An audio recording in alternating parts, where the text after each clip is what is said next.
Olá, essa é a socialização da disciplina de prática interdisciplinar do módulo 6, do curso de licenciatura Letras em Inglês da UniESELV. Nosso tutor externo, então, aí é o Silvanei, sou o acadêmico Tiago, os demais acadêmicos vão se apresentar também.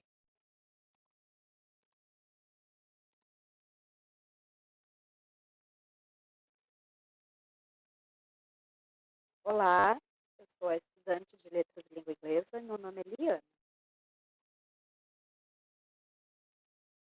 Boa noite, eu sou Luiz Ronaldo, sou curso faço letras em inglês pela UniASELV. Olá, eu sou Ed Wilson, faço letras em inglês também e sou do Polo de Esteio.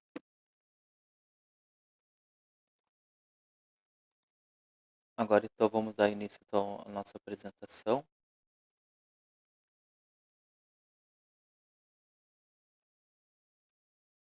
Nosso tema principal é proposta de ensino através da oralidade. O título do trabalho, então, é uma análise de métodos de ensino da língua inglesa através da oralidade.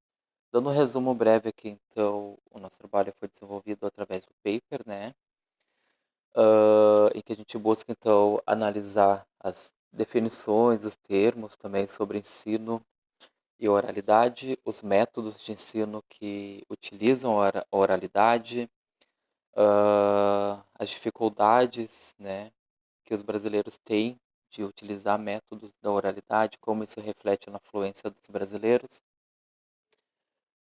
e reflexões e soluções referente ao professor que tem que utilizar esse método, né? No caso é falar mesmo inglês na sala de aula. As palavras-chave então são análise, ensino, oralidade. Então, na nossa introdução, falamos da problemática, já falando, né, sobre os diversos métodos que utilizam a oralidade, como o direto, o audiolingual e a abordagem comunicativa, que depois eu estou falando mais. Ah, Vamos agora, então, para a parte da fundamentação teórica, que a nossa colega Liana vai nos apresentar.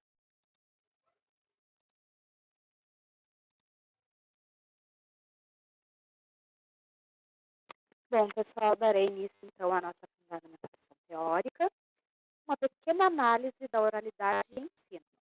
De acordo com Chiamontini e Lorenzi, 2018, o ensinar através da oralidade é um dos métodos mais procurados e explorados por professores e pesquisadores da área. O professor deve estar imerso na brincadeira da criança e, por meio dela, utilizar a fala em inglês no contexto das atividades sendo feitas pelo aluno. Ou seja, estimular a oralidade no aluno, fazer com que ele vivencie o uso da língua em atividades de imersão cultural, onde eles conseguem ter noção da cultura em estudo, ou seja, o idioma inglês, por parte de repetições de comandos, tanto de nomes de objetos, atividades comuns do dia a dia. E nessas repetições, o aluno vai conseguir entender um processo da oralidade da língua inglesa. Sim, espera aí. Tem que retornar aqui. A toda a sua cultura e repetições. Temos exemplos também, como a criança está a brincar com algum objeto, falar o nome dele em inglês e pedir que repita a palavra em seguida. Então, se ela está inclusa neste ambiente de só oralidade e treinamento, logo, logo a aprendizagem será bem significativa. Então, agora o nosso colega Tiago novamente apresentará alguns métodos que trabalham mais sobre a oralidade, o estudo da oralidade em língua inglesa.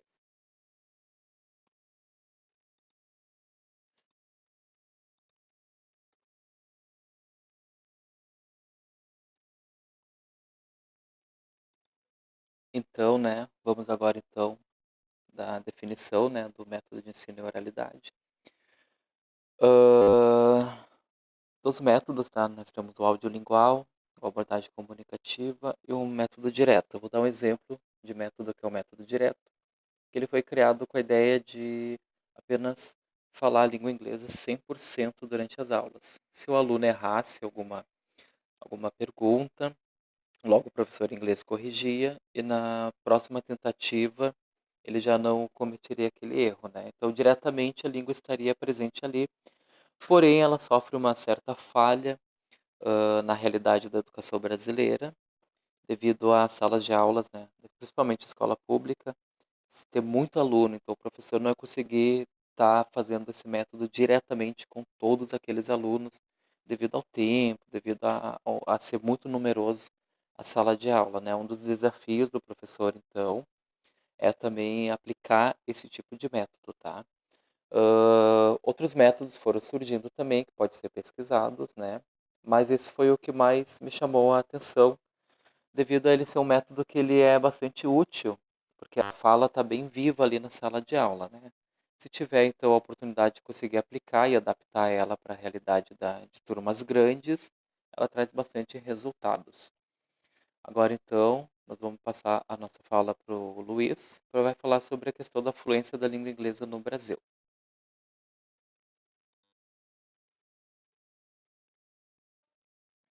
Dando então continuidade à fundamentação teórica, né, nota-se que muitos são os estudos demonstrando exatamente essa dificuldade, tanto dos alunos quanto dos professores, em enfrentar diariamente essa questão do trabalho com a oralidade.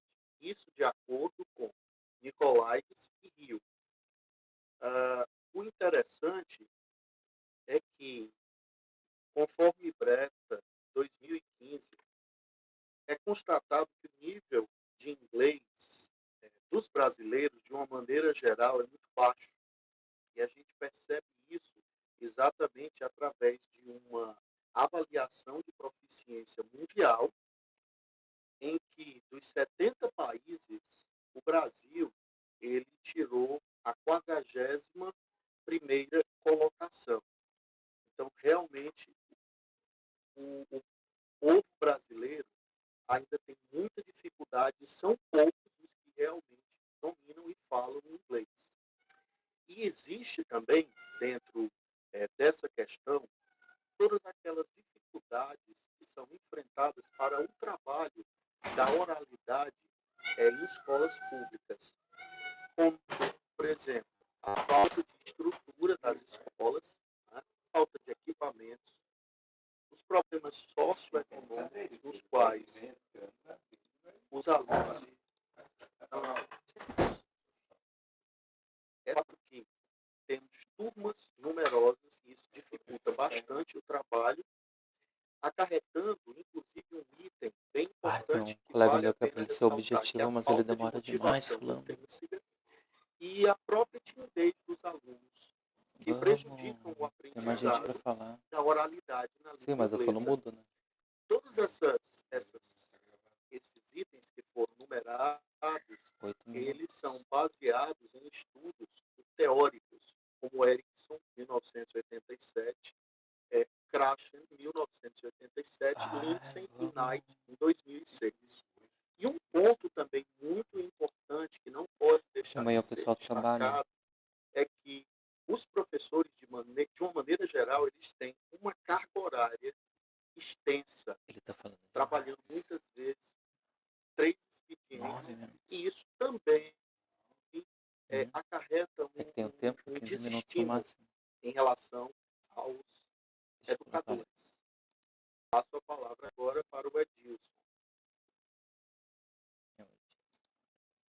Tá certo? Então eu vou falar um pouco uma reflexão, né, dos desafios do professor da língua inglesa, onde a gente cita, vai fazer algumas citações do Paulo Freire que se encaixam perfeitamente, né?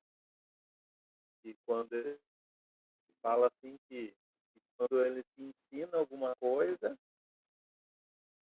a gente também ao mesmo tempo está aprendendo.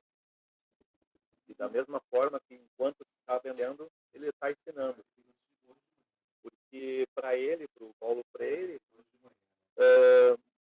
transmitir, no caso ensinar o conhecimento, Eu sei. não é, é assim uma ação que forma ao corpo em si, ele fala, né?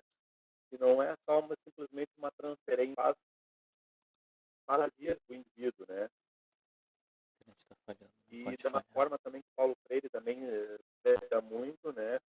Que quando se vai se ensinar uma língua inglesa, uma língua estrangeira que seja, que é o interessante, como o Luiz comentou, sobre a desmotivação, né? Na sala de aula, né, de muitos alunos, é interessante citar sempre coisas que tenham influência dentro do indivíduo. Se eu, como uma criança, eu não aderi ensinar um verbo to be, alguma coisa que não é do dia a dia dele, ele não vai ter interesse nenhum de aprender. Mas no momento que nem, por exemplo, como eu faço com meu filho, eu faço uma transcrição de um vídeo, de um desenho que ele goste, e transfiro aquele desenho para a língua inglesa, ele vai ter interesse, porque ele vai querer saber o que o desenho está falando, o que o personagem está falando. Então, é exatamente isso que o Paulo Freire fala. Dentro da língua portuguesa, como da língua inglesa, é da mesma forma. Então, a gente consegue fazer um encaixe perfeito. E também o que a Mancini também fala da geração XYZ, e a geração X é muito complicado para a gente conseguir aprender. Então, ele gosta mais do inglês tradicional. Já a geração Y e Z já nasceu, já está dentro do cotidiano da tecnologia, então ele consegue atingir até mesmo uma fluência muito mais rápida, né, do que uma geração X, né? Mas, claro, isso tudo depende do indivíduo. Se o indivíduo quer aprender, ele vai atrás, óbvio, né? Tá? Vou passar a palavra agora para o Thiago Seidel, que vai dar uma complementar nosso assunto. Ok, valeu, Edilson. Chegamos então aqui na parte, tá? Da parte final aqui, só um momento. A metodologia usada foi a bibliográfica, tá? Sobre resultados, discussões e conclusões, tá? A gente acaba concluindo, então, que é necessário, então, a pesquisa de métodos e também o enfrentamento da perspectiva da realidade, né, principalmente brasileira, quanto aos métodos que utilizam a oralidade, porque acabamos, então, descobrindo através das pesquisas, né, que temos muitas dificuldades, então já vem sendo estudado isso há um tempo, mas, porém, não temos que nos desmotivar, né, ficar sem motivo. Como Paulo Freire já elaborava, né, nas suas definições, que o professor, então, ele é um transformador, ele não é apenas transferir o conhecimento, ele molda também o aluno, ele molda a, a forma de pensar, né, principalmente o pensamento crítico, a gente fica com essa parte, então. Quero agradecer, então, ao nosso tutor aí que nos orientou, quero agradecer aos meus colegas que estiveram aí presente comigo. Acho que eles querem fazer agradecimentos também, então valeu, pessoal, por esse semestre aí, o nosso trabalho em conjunto.